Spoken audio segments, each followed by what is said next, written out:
చలనచిత్ర రంగానికి పైరసీ పెనుభూతంగా అవతరించిన దాంట్లో సందేహం లేదు. వందల కోట్ల రూపాయలు ఖర్చు పెట్టి తీసిన సినిమాని కేవలం కొన్ని క్షణాల్లోనే పైరసీ చేయడం ద్వారా అప్‌లోడ్ చేసి వాళ్ళు డబ్బులు సంపాదిస్తున్నారు. సినిమా రంగానికి వేల కోట్ల రూపాయల నష్టాన్ని వాటిల్లేలా చేస్తున్నారు. దీనికి సంబంధించి తాజాగా మనం చూసుకుంటే తూర్పుగోదావరి జిల్లాకు చెందిన ఒక నిందితుడిని పట్టుకోవడం ద్వారా సైబర్ క్రైమ్ పోలీసులు అతను ఎన్ని సినిమాలు పైరసీ చేసాడు, దానివల్ల ఎంత నష్టం వచ్చిందని ఒకసారి మనం పరిశీలన జరిపితే సుమారుగా గత 5 ఏళ్లలో అతను 65 సినిమాల వరకు అప్‌లోడ్ చేయడం జరిగింది. ఒక్కొక్క సినిమాని సుమారుగా 30,000 నుంచి 60,000 నుంచి 70,000కి అమ్ముకోవడం జరిగింది. ఈ ఈ విషయాన్ని మనం పక్కన పెడితే అసలు పైరసీ అంటే ఏంటి? పైరసీ వల్ల ఎలా చేస్తారన్న దాని మీద మనం ఒకసారి పరిశీలన జరుపుదాం. అదే పైరసీ అనేది ఇప్పటి నుంచే కాదు, దాదాపుగా దశాబ్దాల కాలం నుంచి కూడా కొనసాగుతూనే ఉంది. గతంలో డీవీడీలు, వీసీడీల ద్వారా ఈ పైరసీ సినిమాలు బయటకొచ్చేవి.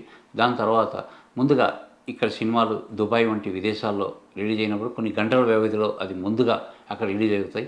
రిలీజ్ అయినప్పుడు అక్కడి చట్టాలన్నీ ఉపయోగించుకొని ఈ నేరగాళ్ళు అక్కడ సినిమాని కాపీ చేయడం ద్వారా భారతదేశానికి ఆ కాపీని పంపించి హెచ్‌డీ రూపంలో డెవలప్ చేసి దాన్ని అప్‌లోడ్ చేయడం జరుగుతూ వస్తుంది. అయితే మారుతున్న కాలానికి అనుగుణంగా నగరంలోనే పైరసీ చేయడం ప్రారంభించారు. ఒక సెల్ ఫోన్‌ని తీసుకుని వెళ్ళడం ద్వారా ఒక సీట్లో కూర్చొని కదలకుండా మొత్తం సినిమాని చిత్రీకరించి దాన్ని హెచ్‌డీ రూపంలో అప్‌లోడ్ చేసి దాన్ని విక్రయించడం అనేది ప్రస్తుతం తాజాగా మారుతున్న ట్రెండ్.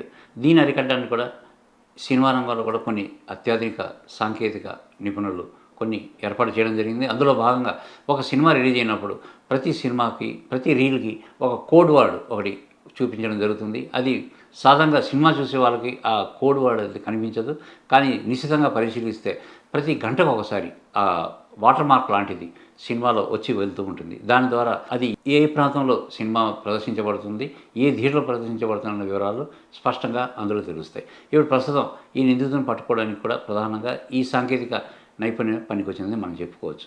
ఇతని గురించి మనం పరిశీలించినప్పుడు తాజాగా 2 సినిమాలను కొత్తగా రిలీజ్ అయిన సినిమాలను అప్‌లోడ్ చేసిన వెంటనే చలనచిత్ర రంగానికి చెందినటువంటి నిపుణులు సైబర్ క్రైమ్ పోలీసులకి ఫిర్యాదు చేశారు. ఫిర్యాదు చేసిన తర్వాత వాళ్ళు ఈ పైరసీ సినిమా అప్‌లోడ్‌ని నిశితంగా పరిశీలించినప్పుడు హైదరాబాద్‌లోని ఒక సినిమా థియేటర్‌లో ఈ సినిమా పైరసీ చేశారని చెప్పేసి అర్థం చేసుకున్నారు. అర్థం చేసుకున్నప్పుడు 4, 5 సినిమాలు పరిశీలించినప్పుడు అది ఎక్కడ కూర్చున్నారు, ఏ ప్రాంతంలో కూర్చున్నారు దాని మీద కోసం దృష్టి సారించారు.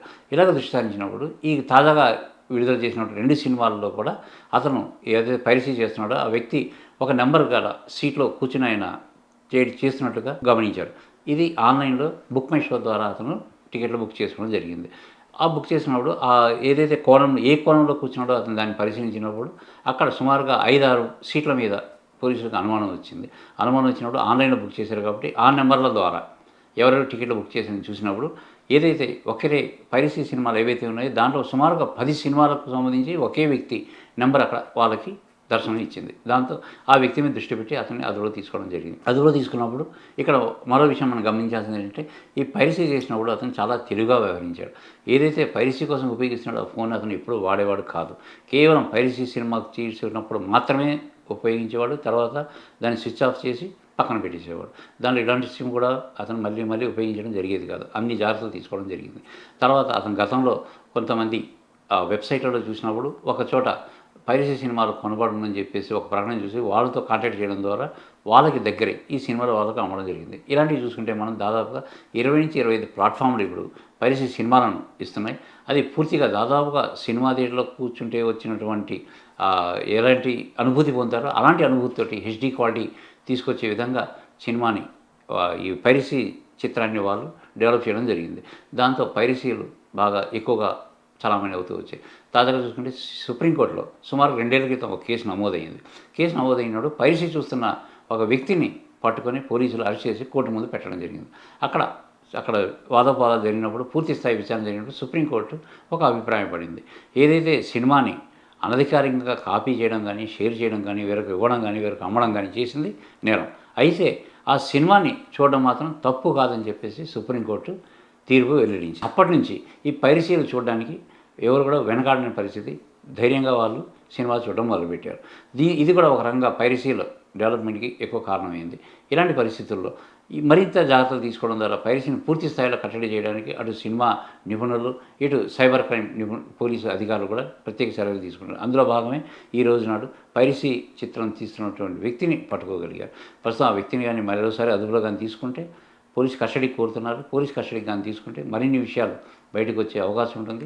ఇతనే కాకుండా ఇంకా ఎవరెవరు చేస్తున్నారో, ఇలాంటి పైరసీలో ఎవరెవరు కీలకంగా ఉన్నారో, దాంతోపాటు ఈ సినిమాలు ఎవరికి ఇస్తున్నారన్న దాని మీద కూడా పూర్తి స్థాయిలో దర్యాప్తు చేసే అవకాశం ఉంటుంది. గతంలో ఒకసారి 2, 3 సార్లు ఇలాంటి దర్యాప్తు జరిగినప్పుడు చాలామంది పైరసీ చేస్తున్నటువంటి వెబ్‌సైట్‌లు విదేశాల్లో ఉండడంతో ఇక్కడ స్థానికంగా ఉన్న పోలీసులు వాళ్ళ మీద చర్యలు తీసుకోవడానికి అవకాశం లేకుండా పోయింది.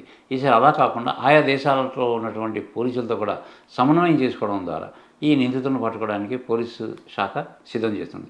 దీంతో చలనచిత్ర రంగానికి పెనుభూతంగా మారినటువంటి పైరసీని చాలా వరకు కట్టడి చేసే అవకాశాలైతే స్పష్టంగా కనిపిస్తున్నాయి.